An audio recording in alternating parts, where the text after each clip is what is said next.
भारत के महान आचार्य, राजनीतिज्ञ, अर्थशास्त्री और कूटनीतिज्ञ चाणक्य, जिन्हें कौटिल्य और विष्णुगुप्त भी कहा जाता है, केवल राजनीति के गुरु नहीं थे, बल्कि वे मानव मनोविज्ञान के भी गहरे ज्ञाता थे। उनकी पुस्तक अर्थशास्त्र और चाणक्य नीति में ऐसे अनेक सूत्र मिलते हैं, जिनसे हम समझ सकते हैं कि व्यक्ति के मन को कैसे पढ़ा जाए। आज के समय में भी, जब मनोविज्ञान एक वैज्ञानिक विषय बन चुका है, चाणक्य की शिक्षाएं आश्चर्यजनक रूप से प्रासंगिक हैं। इस विस्तृत लेख में हम समझेंगे, मन को पढ़ने का अर्थ क्या है, चाणक्य के अनुसार मनुष्य के व्यवहार की पहचान कैसे करें, शत्रु, मित्र और स्वार्थी व्यक्ति को पहचानने के उपाय, भावनाओं, लालच, भय और स्वभाव का विश्लेषण, आधुनिक जीवन में इन सिद्धांतों का प्रयोग। 1. मन को पढ़ने का अर्थ क्या है? मन को पढ़ना किसी जादू की शक्ति नहीं है।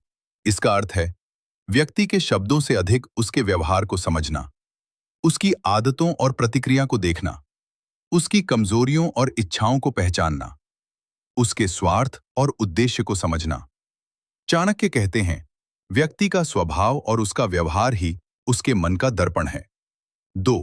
व्यवहार से मन को पढ़ना। चाणक्य का मानना था कि शब्द झूठ बोल सकते हैं, परंतु व्यवहार नहीं। संकेत जिनसे मन समझा जा सकता है। कठिन समय में साथ देना। सच्चा मित्र वही है जो संकट में साथ खड़ा रहे। धन मिलने पर स्वभाव बदलना। यदि व्यक्ति धन या शक्ति मिलने पर बदल जाए, तो उसका वास्तविक स्वभाव सामने आता है। क्रोध में बोले गए शब्द, क्रोध व्यक्ति के असली मन को उजागर कर देता है। 3. चाणक्य का मनोवैज्ञानिक सूत्र। चाणक्य कहते हैं कि हर व्यक्ति 3 चीजों से नियंत्रित होता है: लालच, लोभ, भय, अहंकार। यदि आप किसी व्यक्ति की इन तीनों में से सबसे बड़ी कमजोरी पहचान लें, तो आप उसके मन को समझ सकते हैं। 4. मित्र और शत्रु की पहचान। सच्चे मित्र की पहचान: आपके पीछे आपकी प्रशंसा करे, आपके विकास से खुश हो, आपकी गलती पर सुधार करे। छुपे शत्रु की पहचान: सामने मीठी बात, पीछे निंदा, आपकी सफलता से ईर्ष्या, अवसर मिलने पर नुकसान। चाणक्य कहते हैं, दूध पिलाया हुआ सर्प भी अवसर मिलने पर डसेगा। 5. चेहरे के भाव और मन। हालांकि चाणक्य के समय में आधुनिक बॉडी लैंग्वेज का अध्ययन नहीं था, परंतु उन्होंने संकेत दिए। आंखें इधर-उधर करना बराबर अस्थिर मन, अत्यधिक मुस्कान बराबर छुपा हुआ स्वार्थ, बात करते समय नजरें न मिलाना बराबर भय या अपराध बोध। 6. मौन से मन को समझना।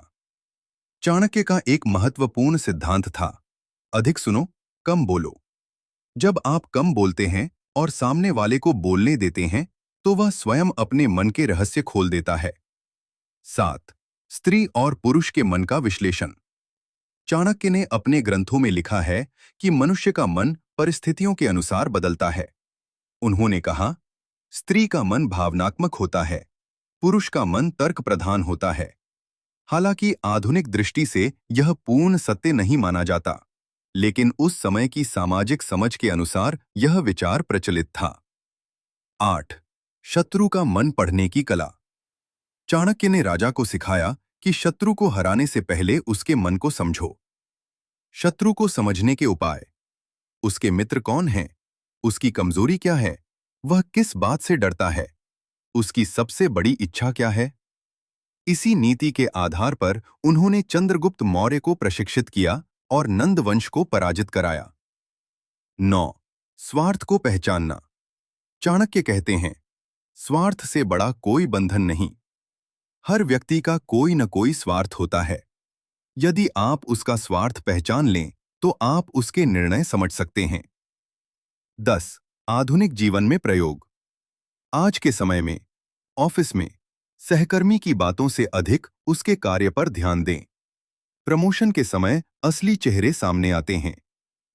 रिश्तों में जो व्यक्ति आपकी बुराई दूसरों के सामने करता है, उससे सावधान रहें।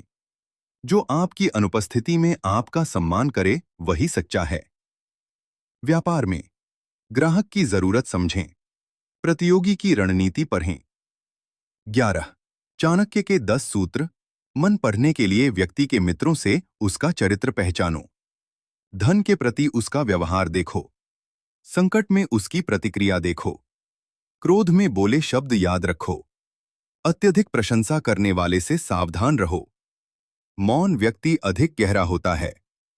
स्वार्थ की दिशा पहचानो, ईर्ष्या को पहचानो, समय के साथ बदलने वाले से दूरी रखो, स्वयं को नियंत्रित रखो।